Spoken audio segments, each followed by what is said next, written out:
Bulletin की एक बड़ी खबर के साथ जहां बिहार दिल्ली में संसद के बाहर विपक्ष का प्रदर्शन देखने को मिला। आपको बता दें संसद परिसर में विपक्ष का जोरदार प्रदर्शन, वोटर लिस्ट विवाद पर संसद में प्रदर्शन हुआ जहां राहुल गांधी और अखिलेश यादव का हल्ला बोल। तस्वीरें आपकी टीवी स्क्रीन पर, हाथों में बैनर पोस्टर लेकर जमकर नारेबाजी की गई। पटना का जिक्र किया जाए तो पटना में भी विधानसभा के बाहर जमकर नारेबाजी हुई है। तो बड़ी खबर आपकी टीवी स्क्रीन पर जहां आपको बता दें कि न सिर्फ दिल्ली बल्कि बिहार में भी लगातार विपक्ष की तरफ से प्रदर्शन किया जा रहा है। बिहार का अगर जिक्र करें तो कानून व्यवस्था के साथ साथ वोटर लिस्ट का ऐसा मुद्दा है जिसको लेकर लंबे समय से विपक्ष की तरफ से ये कहा जा रहा है कि सत्ता पक्ष को जवाब देना होगा, लेकिन सत्ता पक्ष की तरफ से फिलहाल चुप्पी साधे हुए। तो वहीं दिल्ली की तस्वीरें आपको दिखा रहे हैं सदन के बाहर की, जहां सदन के अंदर गहमा गहमी का माहौल तो है ही, लेकिन सदन के बाहर भी लगातार ये तस्वीरें सामने आ रही है जहां पर सत्ता पक्ष के अगेंस्ट में उनके खिलाफ प्रदर्शन किया जा रहा है। तो दिल्ली में भी प्रदर्शन, जहां काले कपड़े पहनकर विपक्ष के तमाम जो दिग्गज हैं वो मौके पर पहुंचे। राहुल गांधी, अखिलेश यादव हाथों में बैनर पोस्टर लिए नजर आ रहे हैं। तो वहीं राजधानी पटना में भी काले कपड़ों में प्रदर्शन करती हुई आरजेडी, तमाम जो विपक्षी पार्टी है वो यहां पर करती हुई नजर आई। और ऐसे में सबका मुख्य उद्देश्य यही है कि किसी तरह से सत्ता पक्ष इन तमाम मुद्दों को लेकर बात रखे,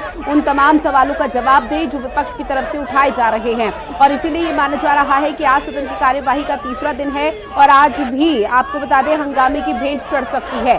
अब सीधा आपको लोकसभा की कार्यवाही दिखाते हैं जिसकी शुरुआत हो चुकी है। पुनर्विकास किया जा रहा है, 8 वंदे भारत चल रही है, 5 अमृत भारत गाड़ियां चली है, 1 नमो भारत गाड़ी चल रही है, 218 फ्लाईओवर और अंडरपासेस बने।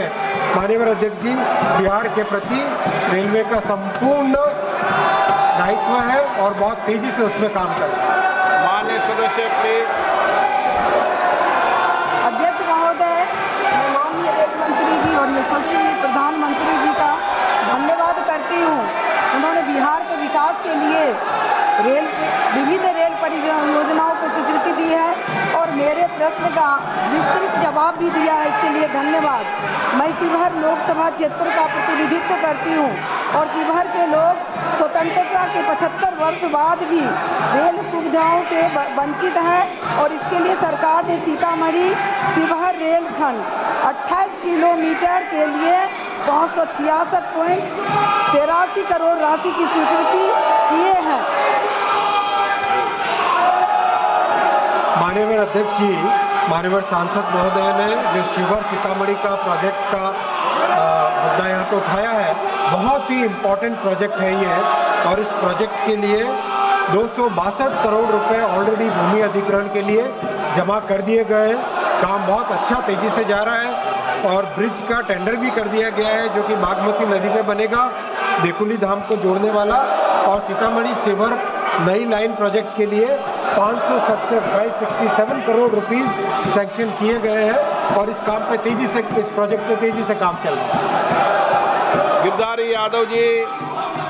अध्यक्ष महोदय, माननीय रेल मंत्री ने हो गया, माननीय रेल मंत्री ने जो जवाब दिया है अच्छा जवाब है, लेकिन बिहार का भी बड़ी महत्वपूर्ण भूमिका है एनडीए सरकार लाने में। 11 साल में माननीय रेल मंत्री जी बताने की कृपा करेंगे, पटना से दिल्ली, पटना से बेंगलोर, पटना से मुंबई कोई ट्रेन चलाया है क्या? इतना वेटिंग लिस्ट होने के बावजूद बिहार में कोई ट्रेन माननीय रेल मंत्री जी के द्वारा नहीं दिया गया। माननीय रेल मंत्री जी क्या इन स्थानों के लिए आप रेलगाड़ी चलाना चाहते हैं क्या? मान्यवर सांसद महोदय, जरा ध्यान दें कि 5 आपके पूरे क्षेत्र में अमृत भारत ट्रेन जो कि पटना से दिल्ली, अपने दरभंगा से दिल्ली और बेंगलोर के लिए और पूरी की पूरी अमृत भारत गाड़ियां नई चालू हुई है।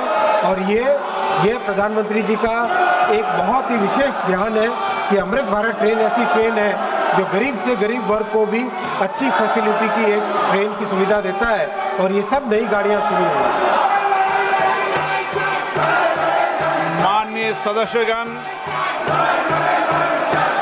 मैं आपसे आग्रह करता हूं, संसद हमारी गौरवशाली लोकतंत्र की सर्वोच्च संस्था है। मेरा आपसे आग्रह रहता है कि संसद और संसद परिसर के अंदर अपना व्यवहार, अपना आचरण, अपनी कार्य पद्धति मर्यादित होना चाहिए।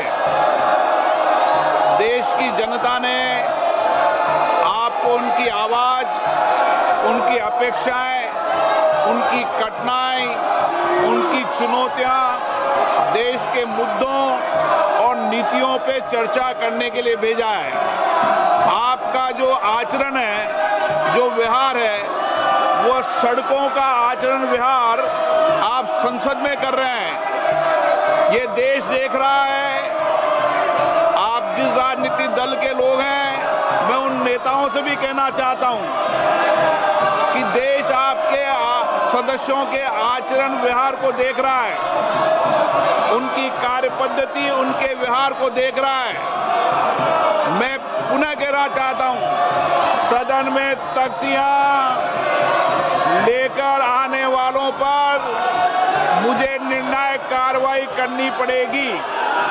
आप जाइए, सदन में बैठिए, मुद्दों पर चर्चा करिए। प्रश्नकाल पर हर मुद्दों पर, हर विषय पर नियम प्रक्रियाओं के तहत आपको चर्चा और संवाद करने का पर्याप्त अवसर दिया जाएगा। माननीय हो आप, माननीय जैसा व्यवहार करो। जाइए अपनी सीट पर। सदन की कार्रवाई आज 12 बजे तक के लिए स्थगित की जाती है। स्थगित हो चुकी है। जहां आपको बता दें कि विपक्ष की तरफ से एक बार फिर से जोरदार तरीके से हंगामा किया गया। हालांकि लोकसभा स्पीकर ओम बिरला समझाते रहे कि यहां पर जनहित के मुद्दों पर बात की जाए, जनहित के मुद्दों पर चर्चा की जाए, लेकिन विपक्ष को वो रास नहीं आया और वहां पर तकिया लेकर पहुंचे हुए हैं कई विपक्षी नेता। जहां पर लगातार कई विपक्षी दिग्गजों से अपील भी की जा रही है कि शांतिपूर्ण तरीके से अगर लोकसभा की कार्यवाही चलेगी तो उसमें सभी का भला होगा, उसमें देश का भला होगा। जो आम जनमानस से जुड़े हुए और जनहित से जुड़े हुए मुद्दे हैं उसको यहां पर चर्चा करनी ही पड़ेगी। लेकिन एक बार फिर से विपक्ष ने जोरदार हंगामा किया।